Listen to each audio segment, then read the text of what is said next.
Shalom Elohim, Bapak Ibu yang diberkati oleh Tuhan. Bertemu lagi kita 15 menit di hadirat Allah pada pagi hari ini. Jika kita bisa bangun sehat dan kuat itu karena anugerah Tuhan. Karena itu mari kita memulai aktivitas kita pada pagi hari ini bersama dengan Tuhan. Mari kita berdoa. Tuhan Yesus, kami mengucap syukur untuk hari yang baru yang Tuhan berikan bagi kami pada pagi hari ini. Jika kami bisa bangun sehat dan kuat itu karena anugerah Tuhan. Jika kami bisa beraktivitas, itu kesempatan bagi kami pada pagi hari ini memuliakan Tuhan melalui aktivitas kami. Karena itu kami ingin memulai aktivitas kami pada pagi hari ini. Kami ingin memulainya bersama dengan Tuhan. Kami ingin memulainya dengan membaca dan merenungkan firman-Mu. Allah Roh Kudus berkati kebenaran yang kami baca, buat kami mengerti apa pesan Tuhan bagi kami lakukan melalui firman Tuhan yang kami baca pada pagi hari ini. Kami sudah berdoa memohon di dalam nama Tuhan Yesus. Haleluya, haleluya, amin.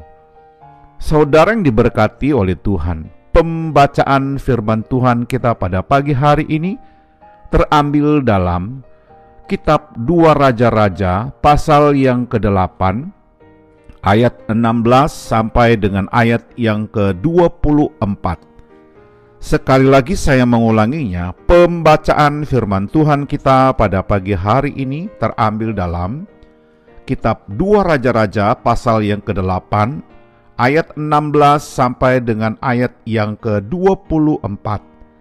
Saya tidak akan membaca seluruh bagian ayat firman Tuhan ini bagi kita pada pagi hari ini, tetapi saya hanya membaca salah satu ayat sebagai dasar daripada perenungan kita pada pagi hari ini.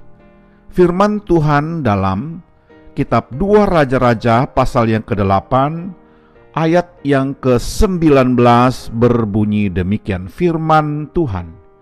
Namun demikian, Tuhan tidak mau memusnahkan Yehuda oleh karena Daud hambanya, sesuai dengan yang dijanjikannya kepada Daud, bahwa ia hendak memberikan keturunan kepadanya dan kepada anak-anaknya untuk selama-lamanya. Haleluya.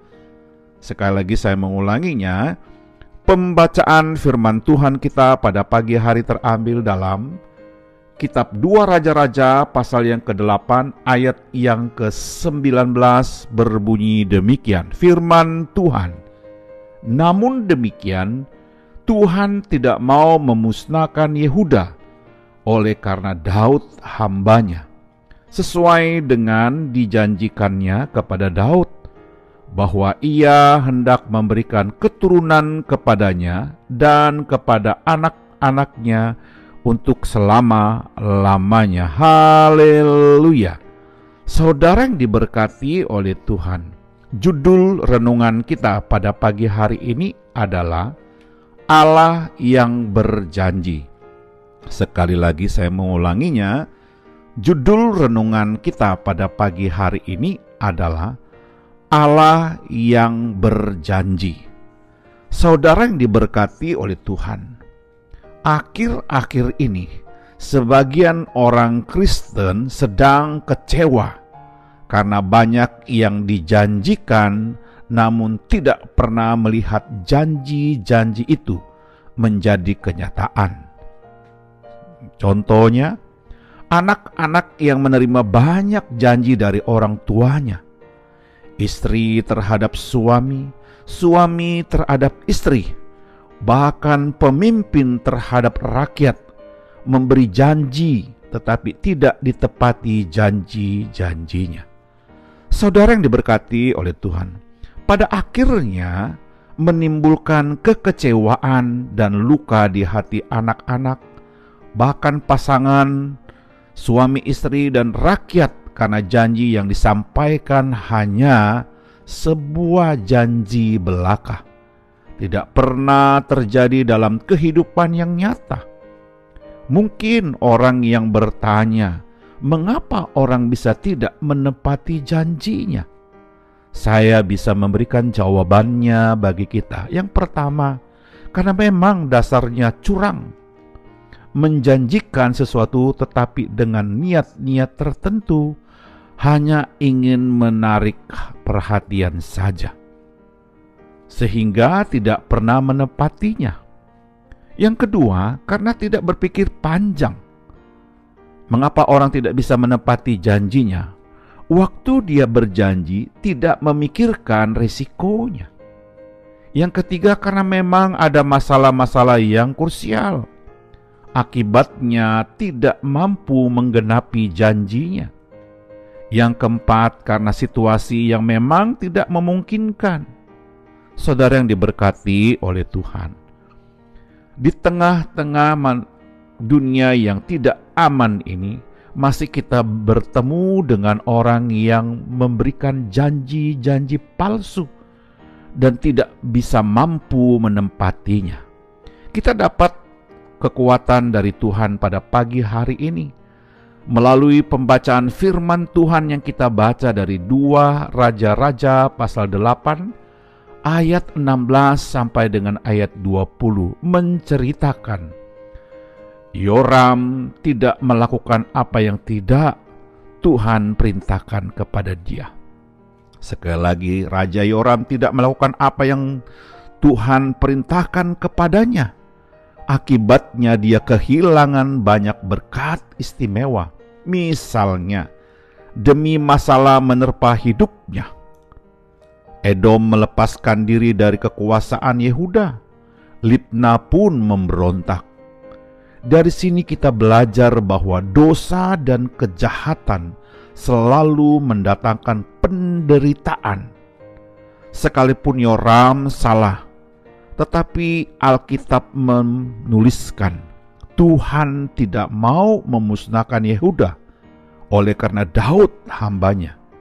Sesuai yang dijanjikan Allah kepada Daud melalui firman Tuhan dalam 2 kitab Raja-Raja pasal 8 ayat yang ke-19. Inilah Allah kita, sekalipun manusia bisa gagal terhadap Tuhan, tetapi Tuhan tidak pernah gagal dalam menepati janji-janjinya. Yang menjadi pertanyaannya bagi kita pada pagi hari ini adalah, mengapa Allah kita memegang janjinya kepada kita? Sekali lagi saya mengulanginya, yang menjadi perenungan kita pada bagian firman Tuhan ini, mengapa Allah kita memegang janjinya kepada kita? Saya menyimpulkan dari bagian firman Tuhan yang kita baca, yang pertama, karena Allah kita sangat mengasihi kita. Yang kedua, karena Allah kita yang mempunyai segala kuasa baik di langit maupun di bumi. Yang keempat, karena Allah kita selalu merancangkan yang baik bagi kita. Yang keempat, karena Dia adalah Allah yang setia dari dulu sampai hari ini. Haleluya. Saudara yang diberkati oleh Tuhan, salah satu cara Allah untuk menyatakan perkenanannya bagi kita hari ini adalah Allah menepati janji-janjinya dalam hidup kita. Kan itu, marilah kita pegang janji-janji Tuhan dan berserah penuh kepada Allah yang memberikan janji itu. Haleluya. Mari kita berdoa. Tuhan Yesus, kami mengucap syukur untuk kebenaran firman-Mu yang sudah kami baca. Dengan pertolongan Allah Roh Kudus kami dimampukan untuk menghidupkan firman Tuhan ini dalam pikiran kami, hati, dan ucapan kami sepanjang hari ini. Kami juga berdoa memohon berkat dan mengucapkan berkat, kiranya Tuhan memberkati keluarga kami, memberkati seisi rumah kami, dan memberkati orang tua kami hari ini. Haleluya. Kami juga berdoa memohon berkat dan mengucapkan berkat, kiranya Tuhan berkati jikalau pada pagi hari ini ada keluarga yang sakit lemah tubuh, kami berdoa di dalam nama Yesus, Tuhan sembuhkan, pulihkan kesehatan mereka. Jikalau ada keluarga yang saat ini bergumul dengan usaha dan pekerjaan mereka, bergumul dengan kehidupan keluarga mereka, bergumul dengan kehidupan anak-anak mereka, bergumul dengan masa depan rumah tangga mereka. Oh Tuhan Yesus, Engkau hadir di sana, memberikan pertolongan, jalan keluar bagi keluarga yang sedang bergumul hari ini. Haleluya. Kami juga berdoa memohon berkat dan mengucapkan berkat. Kiranya Tuhan memberkati rekan-rekan sekerja kami, memberkati rekan-rekan sepelayanan kami, dan memberkati orang-orang yang kami jumpai hari ini. Kami siap untuk beraktivitas hari ini Tuhan, karena kami sangat yakin ada firman Tuhan yang sudah kami baca. Ada Allah Roh Kudus yang menuntun, membimbing kami beraktivitas. Kami sudah berdoa memohon di dalam nama Tuhan Yesus. Haleluya, haleluya. Amin.